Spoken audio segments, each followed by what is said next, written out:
Iwo Jima can only be described as a nightmare in hell. We knew it was going to be tough, but little did we realize how tough.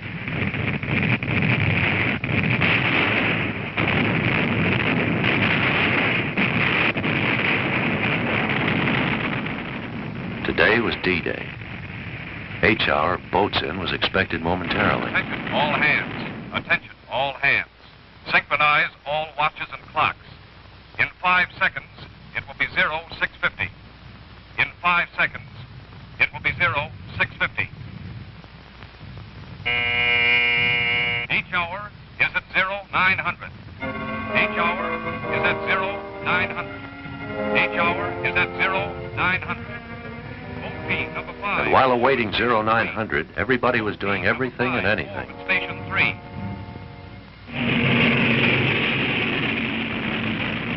Gun crews poured shells. Medical supplies for the 4th and 5th Marine Divisions were ready. Casualties from other ships were being received. We assisted ship's doctors. The fleet surgeon had just issued an order to all personnel of Medical Battalion, 5th Amphibious Corps. That concerned me. Personnel of the 5th Medical Battalion will remain aboard during and after the H-hour landings until further notice. Subject battalion will, during this period, render all possible assistance to ship's medical units. Initial briefing will be held today at 1500, December 2nd, 1944. Initial briefing. Something was up. Ships to board, places to go, and so on. That was back at Pearl 2.5 months ago. Of course, we weren't told immediately it was going to be Iwo.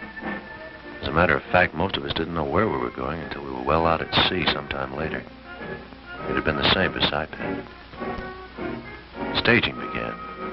Advanced precautions were routine. Inoculations, typhus, cholera, typhoid. Blankets were sprayed for protection against mites and lice.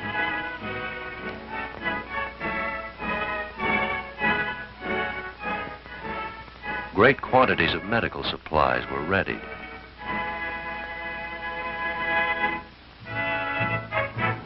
A month and a half had passed since our first briefing.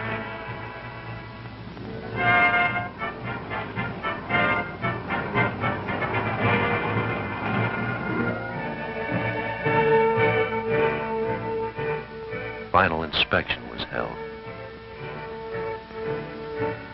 The occasion, embarkation. Destination, Iwo Jima. The convoy moved westward. Aboard, we spent our time in waiting. You forgot to enter the front. I didn't. No, someone's right.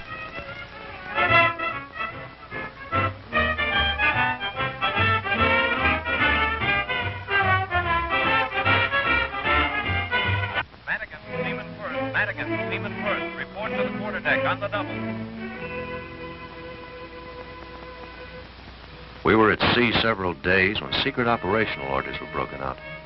Our CO passed on to us our plans for Iwo and approximate bivouac locations from which we would operate. Less than a day to Iwo. That afternoon we prayed. Half of these men were to be casualties. 1/4 were bowed in final worship.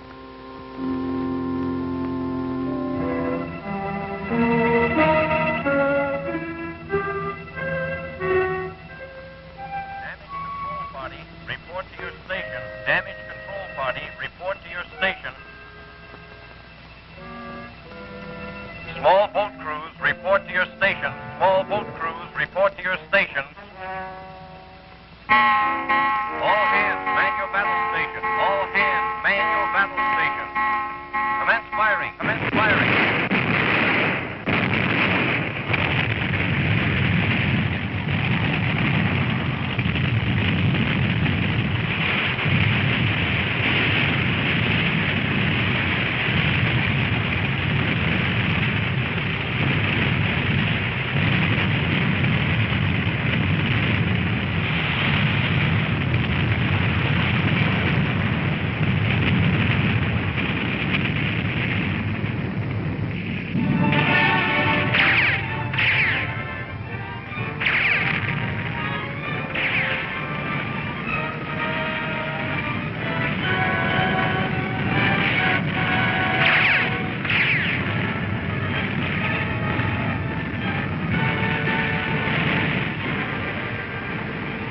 Medical units of the 4th and 5th Marine Divisions went in on D-Day. We expected to go in shortly thereafter, but due to fierce enemy resistance, it wasn't until D+7 that we loaded the LST alongside and disembarked for Iwo on D+8. From Mount Suribachi, the southeastern coast hummed with activity. Craft after craft were unloaded. Precious cargo of mercy nursed all the way from Pearl Harbor. Within the shadows of the hump and beneath a blanket of enemy shells as well as our own, operational quarters of Company A of our battalion set up shop. Approximately a mile and a half across Iwo, facing the west coast, Companies B and C joined hands and functioned as one unit.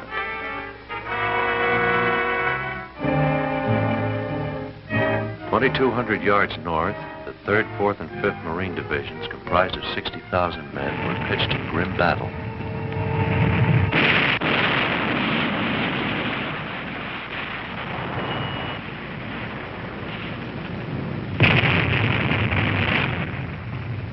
Casualties soared to 1,000 a day.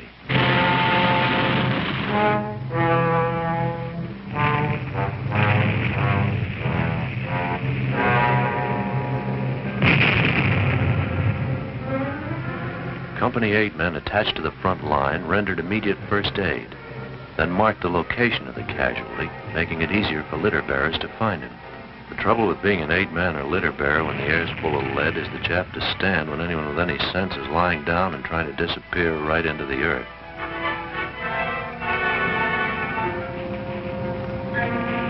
The first link in the chain of medical evacuation were the Battalion 8 stations, each consisting of 2 medical officers, 8 corpsmen, and 9 Marines. Operating in shell holes and similar depressions, the wounded were given emergency treatment. When enemy shelling became too intense, casualties and all were pinned down, waiting for a let-up that would permit ambulances to move once again.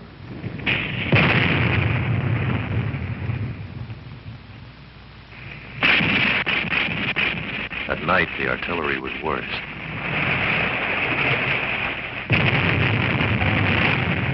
The rain was worse.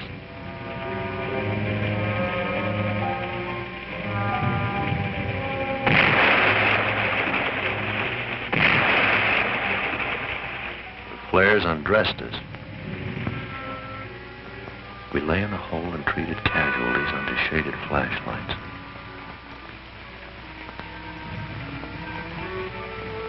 We saw shadows and heard sounds not there in the daytime.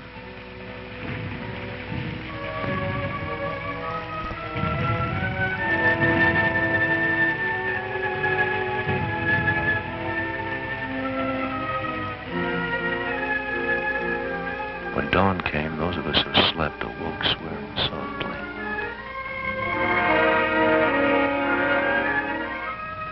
Our bodies ached, and we groped for a can of cold rations. Even in the ghastliness and mess of the moment, there's a kind of thrill to be part of such a team.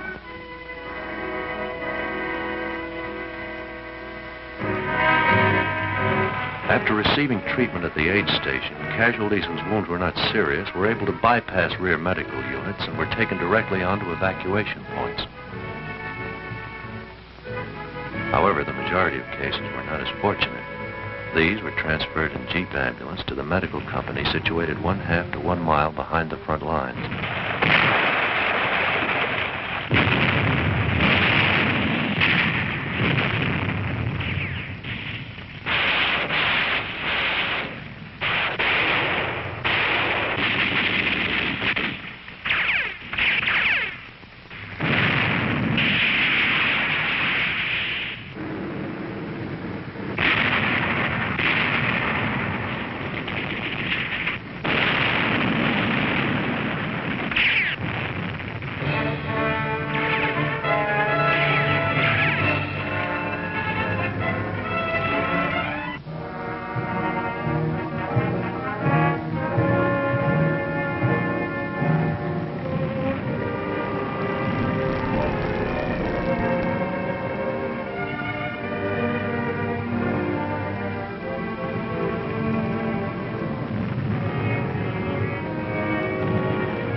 20,000 casualties. 4,500 dead.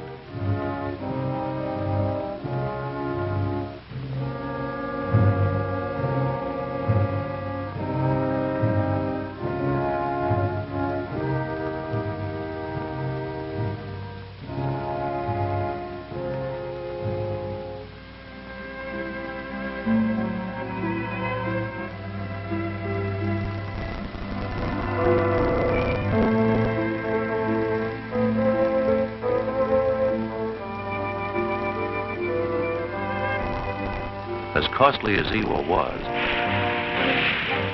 we weren't entirely without some luck. Fortunately, this theater differed from many others in that we encountered no problems of insect-borne diseases, such as malaria or scrub typhus. No dank vegetation or soil to breed these insects. But to play safe and not chance any type of infection, we instituted and maintained a continuous program of preventive measures. Aircraft sprayed the entire area with DDT. This was the first time any such precaution was undertaken in the thick of combat. We avoided epidemics of dysentery and other diarrheal diseases by screening galleys and keeping cooking utensils and other mess equipment scrupulously clean, and by constant check and supervision of water distillation by the medical department.